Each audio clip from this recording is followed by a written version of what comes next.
इस वक्त मैं जनपद गाज़ीपुर एक मशहूर गांव उसिया में मौजूद हूँ। उसिया वो गांव फ्रीडम फाइटर्स, इसकी जंग आज़ादी में बहुत बड़ा नाम, लेकिन इसे सिर्फ भारत के लोगों ने, और मैं कहूँगा कि इस गांव के लोगों ने भी फ्रीडम फाइटर नज़ीर हुसैन को भुला दिया और साल में एक मरतबा उसे याद भी नहीं करते हैं। बड़ी अफसोस की बात है। उससे बड़ा फ्रीडम फाइटर कोई नहीं था। उसी गांव में मौजूद हो और इसी गांव का एक लाल वज़ीर अंसारी, पूर्व डीजीपी छत्तीसगढ़ मध्य प्रदेश से मेरी बात, ये पूरे भारत में अपनी आवाज़ के लिए मशहूर हैं, हर बात सच कहने के लिए। आज इत्तेफाक की मेरी मुलाकात हुई है इनसे। मैं कुछ सवालात इनसे जानना चाहता हूँ कि बिहार में गुज़िश्ता कुछ ही दिनों के बाद, माह के बाद चुनाव होने जा रहा है, और उसी चुनाव से पहले हमारी भारत की केंद्र सरकार ने एक शगुफा छोड़ करके पूरे उस क्षेत्र के लोगों को चुनाव का वोटर लिस्ट का जांच करने का मंसूबा बनाया उसने।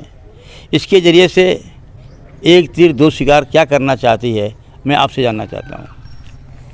देखिए जावेद साहब, आपका बहुत बहुत शुक्रिया। आपने चूँकि नाम लिया है नज़ीर चचा का, नज़ीर अख्तर का, ये आप बहुत सही मुद्दे उठाए हो। आज भी जो हमारा एंट्रेंस है जो उनके नाम से गेट पे बना है, आज भी इन लोगों ने उसका सही नाम नहीं लिखवा पाए हैं। बहुत अफसोस की बात है। उनका नाम है नज़ीर हुसैन एक्टर, भोजपुरी फिल्म के निर्माता है, और आज उनका नाम वहाँ पे नाज़िर हुसैन लिखा हुआ है। मैं कई बार लिख लिख के बोल के थक गया। नंबर 1, इस गांव से हारून रशीद अलीग हैं, उनके नाम से उनके लड़के ने बिल्डिंग बनाया, वो भी अलीगढ़ का प्रोडक्ट है। अलीग में जो है उनको यही नहीं मालूम कि अलीग में उर्दू में कैसा लिखा जाता है। और उसके साथ साथ अब मैं और किसके बारे में कुछ नहीं कहूँगा। मेरे वालिद मोहतरम हाजी अहमद अली भी फ्रीडम फाइटर थे। ये था कि हिस्ट्री में पन्नों में जगह नहीं मिल पाया। हम भी उसके लिए जिम्मेदार हैं कि हमारे घर वाले, हमारे ख़ानदान वाले या गांव वालों ने उनको वो मुकाम नहीं दिया, लेकिन इंशाल्लाह सब हो गया। आपका सवाल कि जो बिहार में जो इलेक्शन होने जा रहा है और वो वोटर लिस्ट का, देखिए ऐसा है कि मैं माननीय प्रधानमंत्री जी का जो भी स्टेप है, अभी तक हमेशा से उनको शक की निगाह से देखा जा रहा है। उनके हाथ में तमाम सेंट्रल एजेंसी और ख़ास करके इलेक्शन कमीशन ऑफ इंडिया, चुनाव आयोग जो उसे कहलाता है, केचुआ के नाम से जाना जाता है, उसका कहीं न कहीं रोल जो है ठीक नहीं है। और हम ये बात नहीं करें, तमाम जो एक्सपर्ट्स हैं, जो इलेक्शन कमीशन के जो भूतपूर्व इलेक्शन कमीशन रहे हैं, जिसमें YSY कुरैशी का नाम आता है और बड़े बड़े लोगों का नाम आता है, उन्होंने कहा कि साहब ये जो है इनकी पूरी कार्रवाई जो है संदेहास्पद है और कहीं न कहीं ये डाउटफुल है। एक चीज़। दूसरा इम्पॉर्टेंट जो चीज़ है कि EVM, वो भी एक डाउटफुल है, क्योंकि EVM से चुनाव नहीं होना चाहिए। हम नहीं कह रहे, पूरा भारत कर रहा है, और तमाम डेवलप्ड कंट्रीज जो है, बहुत एडवांस कंट्रीज हैं, उन्हें डायरेक्ट बैलेट से काम कराते हैं।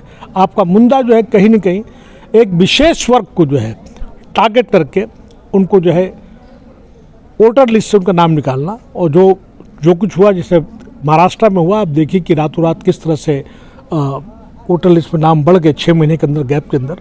उसी तरह आसाम के अंदर, और उसी तरह से जहाँ जहाँ भी ये रूलिंग कर रहे हैं, इनका ये बढ़ा है। और ये शक होता है कि भाई कि ये विदिन 6 मंथ्स जो है इतना वोटर लिस्ट कैसे बढ़ जाता है, और एक विशेष वर्ग का जहाँ पे उनकी कंसंट्रेशन है, और उसमें भी जो है SC/ST है कि उनको मालूम है कि इनकी वोट जो है फला पार्टी को जाएगा। और ये कुछ और बात है कि वो कास्ट लाइन पे जा रहा है, रीजनल लाइन पे जा रहा है, या व्यक्तिगत इंडिविजुअल पर्सनालिटी की वजह से, व्यक्तित्व की वजह से जा रहा है। तो उनको ये पॉलिटिकल पार्टी और ख़ास कर जो बरसरे अक़दार में जो पावर सत्ता में है, तो उनको एलिमिनेट करने की कार्रवाई कर रही है। और इस पर लोगों को शक है, और जो लोगों की आम जनता का जो शक है, जो पॉलिटिकल पार्टी का शक है, वो उनकी जायज़ है। वर्क में, डेमोक्रेसी में हर वक्त जो है ट्रांसपेरेंसी होनी चाहिए, और हर एक आदमी को सवाल करने का अधिकार है। तो उनको जो सत्ता में पावर, उसको सवाल का जवाब देना चाहिए। जी, जब हमारे सुप्रीम कोर्ट ने आदेश किया था कि चुनाव आयोग जब नियुक्त होगा उसमें एक सुप्रीम कोर्ट का जज भी रहेगा, उस आदेश को ख़त्म कर करके जब आदरणीय प्रधानमंत्री ने सबसे 3 लोगों का कमेटी बना दिया, अपने रहेंगे, गृह मंत्री रहेंगे, और ख़ुद उनका कोई कैबिनेट मिनिस्टर रहेगा। जब खुद उनका 3 आदमी का ही चुनने वाला व्यक्ति है, तो फिर कैसे चुनाव आयोग कैसे सही होगा? इसलिए ये पॉलिटिकल पार्टी को समझ में नहीं आती है। पॉलिटिकल पार्टीज को सबको समझ में आती है, डेमोक्रेसी के नाम पे भी डिक्टेटरशिप है। अभी कुछ दिन पहले जो है जिस तरह 25 जून को ये कहा गया कि हम जो है इमरजेंसी को याद करते हैं, फॉर द लास्ट 11 ईयर्स या 12 ईयर्स देखा जाए तो डिजोरे कहलाता है कि डिजोरे एक है और होता है डिफैक्टो। अगर देखा जाए तो एज सच जो है शासन प्रशासन के तौर पे लीगली इमरजेंसी इनेक्ट करके लागू नहीं किया गया, लेकिन क्योंकि ये सत्ता में है तो हर वो काम जो है कंसंट्रेशन पावर हो गया है। और किसी भी सेंट्रल एजेंसी को, आप आईबी की बात कर लें, रॉ की बात कर लें, ये ईडी की बात कर लें, इन्फोर्समेंट डायरेक्टर की बात कर लें, अपने सीबीआई की बात कर लें, इवन इलेक्शन कमीशन की बात कर लें, इनकम टैक्स डिपार्टमेंट की बात कर लें, कहीं ना कहीं ये सभी सरकार के दबाव में काम कर रहे हैं। आपका ये कहना कि इतना लोकल पॉलिटिकल पार्टीज़ हैं, इनको चाहिए कि आवाज़ करना चाहिए, उनकी आवाज़ वो बुलंद कर रहे हैं, लेकिन आम जनता जो है वो साथ नहीं, उनकी आवाज़ कहीं ना कहीं आप जानते हैं कि गोदी मीडिया और मॉडिफाइड मीडिया जो है वो सब दबा कर रखती, जो मेन इश्यूज़ है वो उन्होंने किया। लोगों ने तो यहाँ तक कह दिया ना कि भाई इससे बड़ा जो भी प्राइम मिनिस्टर हो बहुत हाईली क्वालिफाइड होना चाहिए। तमाम जो उन्होंने कहा कि 15 लाख मिले वो भी बात नहीं आ पाई। उन्होंने कहा कि 2 करोड़ वो मिलेगा, रोज़गार मिलेगा, वो भी नहीं हो पाई। उन्होंने कहा कि जितने भी स्विस बैंक में हैं वो सब आ जाएगा। आप देखिए जो इस सरकार ने कहा कि हम वो करेंगे उसके विरोध भी ये काम कर रही है। आप उठा के देख लीजिए, एक भी अगर प्रॉमिस उन्होंने पूरा किया उठा के देख लीजिए। बिहार में अभी लेटेस्ट में मैं आपको एक एग्जाम्पल देता हूँ। आज से 2014 का जब इलेक्शन हुआ था, आप पत्रकार हैं, आपको बता दूं कि उसको जानकारी नहीं होगी। मोतिहारी में ये कहा गया था कि वहाँ पे हम शुगर मिल को लगाएंगे, और जो है आज किसी भी बिजनेसमैन का या टाइकून का या बड़े बड़े उद्योगपति की माई के लाल में दम नहीं है। अगर प्राइम मिनिस्टर कह दे कि वहाँ पे जाके तुम अपनी इंडस्ट्री फैक्ट्री को लगाओ, वहाँ पे रोज़गार क्रिएट करो। सबसे ज़्यादा बिहार के लोग जो है बॉम्बे जाते हैं, प्लान कर रहे हैं, आसाम जाके प्लान कर रहे हैं, दिल्ली में जाके करते हैं, वहाँ पे रोज़गार की अपॉर्चुनिटी करें। आज तक वो लगा नहीं। मोतिहारी में उन्होंने खुद कहा नहीं लग पाया। और मैं बताऊं कि अभी प्राइम मिनिस्टर जो है जो चल रहा है कि पसमादा का रट लगा रहे हैं।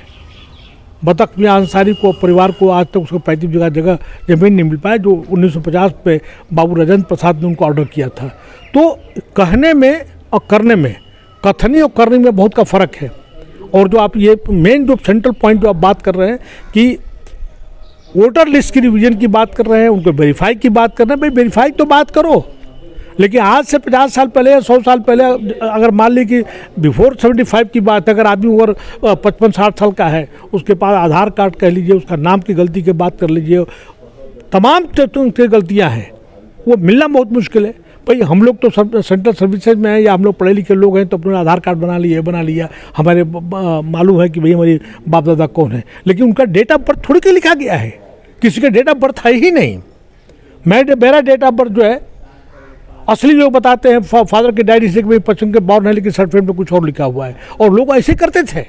आप किसी से जाके वेरीफाई करके देख लीजिए। और देहात एरिया में होता था कि जो हमारे मास्टर साहब ने, मुंशी जी ने कह दिया वो फाइनल हो गया, अटूट हो गया, पेरेंट्स को उसका कोई दखल नहीं है। वालदेन लेके जाते थे, बड़ा भाई लेके जाता था कि भाई इसका नाम लिख दीजिए मास्टर साहब, वो जो लिख दिया, वेरीफाई कैसे हो पाएगा। और अब जो है ये उनको होना चाहिए कि इसके बाद जो भी होगा तो ये डीएम कानून को फ्लोट करना चाहिए, उसका स्ट्रिक्टली पालन करना चाहिए। कोई कानून जो ऐसा कोई चीज़ नहीं है रेट्रोस्पेक्टिव बैक डेट से उसको लागू नहीं हो सकता। ये रूल है, ये कॉन्स्टिट्यूशन प्रोविज़न है। कोई भी पेनल लॉज जो है आप जो है जिसमें कि नुकसान होने वाला है तो आप जो है उसको प्रोस्पेक्टिव लागू करके फ्यूचर में कर सकते हैं, रेट्रोस्पेक्टिव बैक डेट से जो है आप लागू नहीं कर सकते। ये कैसे हो सकता है जी।